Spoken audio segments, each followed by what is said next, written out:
Hello, everybody. It's Brian here. I've decided to take part in a thread that I just discovered. This is from a guy called Ed. His channel is called On My Turntable.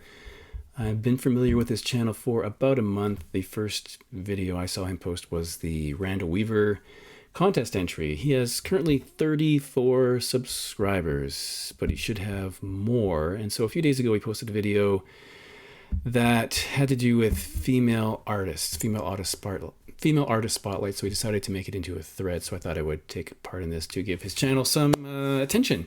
So I'll put links below to his content. So essentially the criteria is show a minimum of 5 or maximum 10 female artists from your collection. One of those artists is someone that you have seen live, so tell them about that. So this can be a solo female artist, a female fronted band, an all female band, girl group, whatever.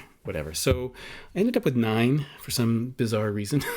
Probably should have found one more to make it 10, but I'm going to make it 9 just to be weird.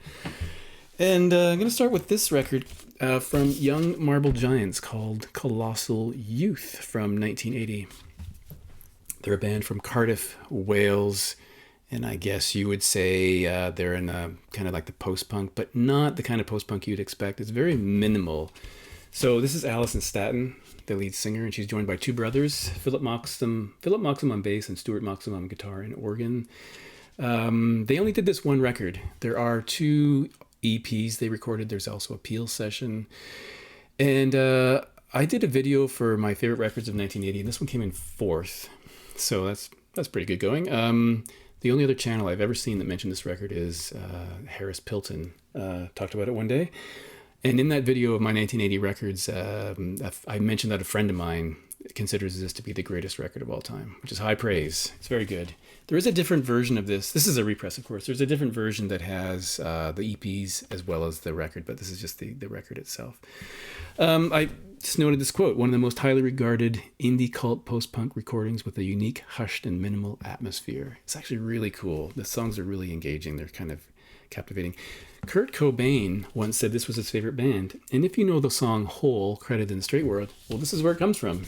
Credit in the Straight World. It's a cover version from this record. I think this is really, really good. Very influential. Has a bit of a cult following. This is just a repress, as I mentioned. I wish I'd gotten the repress that had the extra material. And it comes with this nice insert. This is very cool. I love that band. You should check it out for sure.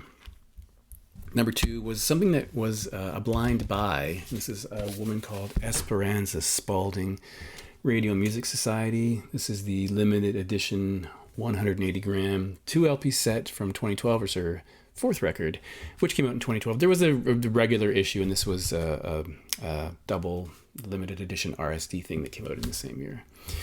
Now, I used to go to, I haven't recently because I've been underwhelmed, but the Urban Outfitters in downtown Toronto used to have an amazing sales section. They used to have a lot of records. In fact, the first time I went there, they had essentially a wall of records, all overpriced, but they always had a sale bin, and I found this in a sale bin. It was like $9-ish dollars, and so I looked her up and decided to take a chance, and I really do enjoy it. It's kind of like a bluesy soul that's completely wrong. Jazzy soul. She won a couple Grammys. She won the Soul Train Music Award. She has a couple of honorary doctorates. So she's a kind of like a jazz bassist. This is really good. I think it's a really great record. And again, worked out pretty well considering it's a blind buy. That's the only one I have from her, though. By the way, just thinking about that Urban Outfitters location, I once found an original pressing of Tom Petty's Highway Companion for also around $9, if you can believe it. Crazy. Okay, so number 3. Here's a band called Evans the Death. Their debut record called Evans the Death.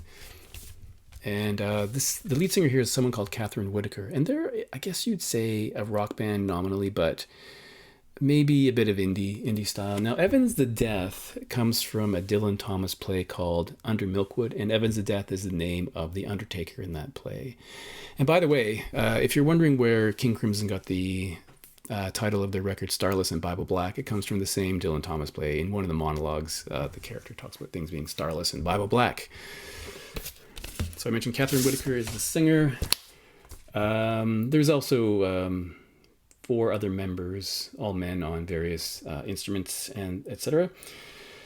And Catherine, she wrote some of the music as well. But there's a track called, if you look up I'm So Unclean, there's a nice video for that. Really interesting band. They only did 3, they're from London, they only did 3 records, I think, and then that was it, as far as I recall. But that's kind of an interesting record. So one that I absolutely had to include, very first thing I thought of was Bow Wow Wow with the singer Annabella Lewin. This is when the going gets tough, the tough get going. And famously, of course, she joined this band when she was 13, and then there was some controversy around the album covers when she was 14, and I think we all know those stories. Some investigations occurred, but I do love this band. I love the kind of tribal drumming that they have going on. I love her vocals. I think she's really, really cool. I think she's still touring, as I remember. This came out in 1983, I think. Really interesting band. And there's some images here. I was kind of captivated by her singing, and the look she has. Kind of interesting, but I had to include that one. And then a Canadian group that I'm pretty confident, I am 100% confident that no one watching this video will have ever heard of this band. If I'm wrong, let me know, but it's a band called Screaming Bamboo from Ottawa. They recorded one full-length record and this EP called World of Tomorrow, and I think there's a video for this on YouTube. There's the band members there, and the singer is Colleen Clark. This is actually really interesting. It's kind of like a new wavy kind of sound, and it's on Dad's Favorite Records. This is a 45 RPM. Pressing Dad's Favorite Records. I don't know of anything else on that record label, but that's kind of an interesting oddball thing. I've been looking for I only have the EP. I've been casually looking for their album. I'm not going to order it from overseas, or from Discogs, but if I see it, I would buy it. I haven't seen it really though. So that's a really interesting record. And then here's something called Esben and the Witch. This is called Korea. This is a limited edition. I think there's 500 copies of this. Record Store Day release. It only has 3 tracks. Korea, and then there's a track called Eumenides, which is a Mogwai remix. And then the track on side 2 is called Corridors Installation. It's 18 minutes long. Rachel Davies is the bass player and the vocalist on this record. That's what the label looks like. They have a really interesting style. I think they're also not making music anymore, but again, there's clips on YouTube if you want to see what they sound like. They're really kind of an interesting band. I think they're kind of great. Esben and the Witch. And then I'm going to finish off with 3 Canadian artists, and I'm sure some of you may know these. The first one is Martha and the Muffins. There's a Toronto scene, which I didn't include. I did this series about Toronto records or whatever, or places I've been to, whatever, and I didn't, 2 series combining, so I didn't include this one. But this is the Ice Age. They're best known for their track Echo Beach, which actually is a real location in Toronto. And on this record, Women Around the World at Work is probably the song that you might know. I think Echo Beach was known internationally. They had many more hits in Canada, so led by Martha Johnson. And Mark Gain is also someone who sings. So the vocals are actually shared, but later changed their name to M+M.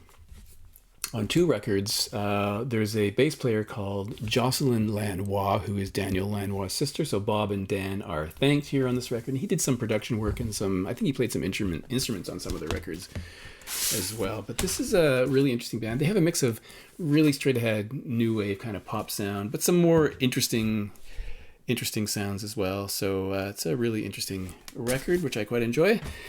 And then, so we have, again, amazing record from Rough Trade. Rough Trade is a duo, I should say. Carol Pope and Kevin Staples. They formed way back in the late 60s under a different band name, but then had success under the name of Rough Trade.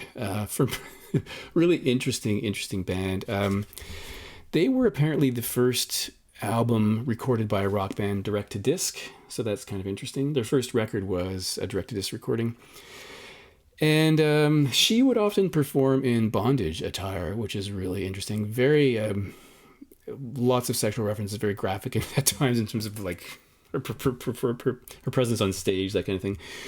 And on the previous record, there's a song called High School Confidential, which I have mentioned before. But, the thing I wrote down here is that it peaked at number 12 on the Canadian RPM singles chart.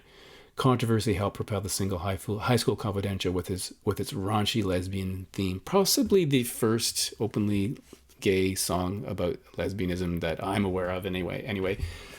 But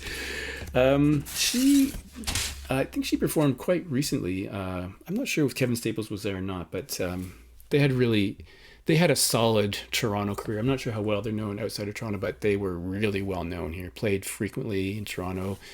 Had some simulcast things that were done with a radio station and a television station. Really interesting. And my dad heard part of High School Confidential one day and was kind of surprised by the lyrical content.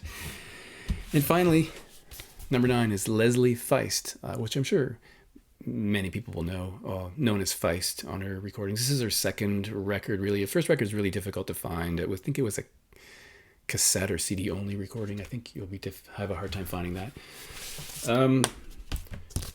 There she is. This is called Let It Die. Now, I was a bit slow to discover her, so I did see her in concert. This is my concert story.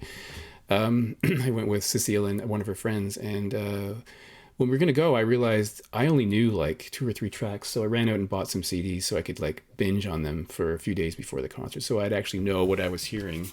And that was at Massey Hall. We had really good seats, really great show. I think she's got an excellent voice.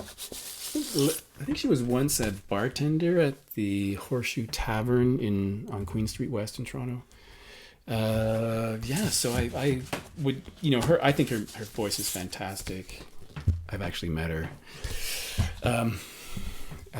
That's a long story about a birthday party, it's not really a long story, but, friend of a friend. So that's fun. So it'll end with number 9. So I encourage you to check out Ed's channel. I'm sure you'll enjoy it. Take part in this thread, and I'll see you in the next video.